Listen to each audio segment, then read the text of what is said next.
Baby పోయినందుకు బాధగా లేదక్క? నువ్వున్నావు కదరా.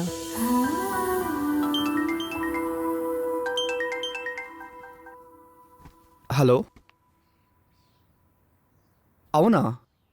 ఓకే అండి, థ్యాంక్ యూ వెరీ మచ్. ఎవర్రా ఫోన్? హాస్టల్ నుంచి కాల్ వచ్చిందక్క. నిహారిక రేపు జాయిన్ అవ్వచ్చని చెప్పారు. అయితే రేపు నిహారిక వెళ్ళిపోతుందా? తను మన ఇంట్లో మన మనిషిలా కలిసిపోయింది.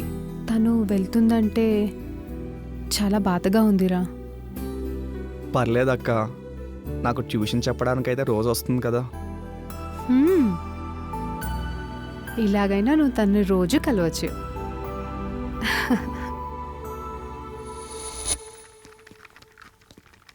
అది అక్క. పైన నిహారిక కోసం గిఫ్ట్ పెట్టాను, తీసుకొనిరా. సరే అక్క. ఇదంతా చేసి నువ్వా? అసలు ఇలా చేయడానికి నీకు మనసు ఎలా వచ్చింది? ఒక్క పని చెప్పాను, అది కూడా సరిగ్గా చేయలేదు. ఛీ, నాకేం తెలుసు ఆ చెత్త చదివి ఇలా చేస్తాడని. ప్లాన్ ఇలా ఫెయిల్ అవుతుందని అస్సలు అనుకోలేదు. సరే ఇప్పుడు ఏం చేద్దాం చెప్పు.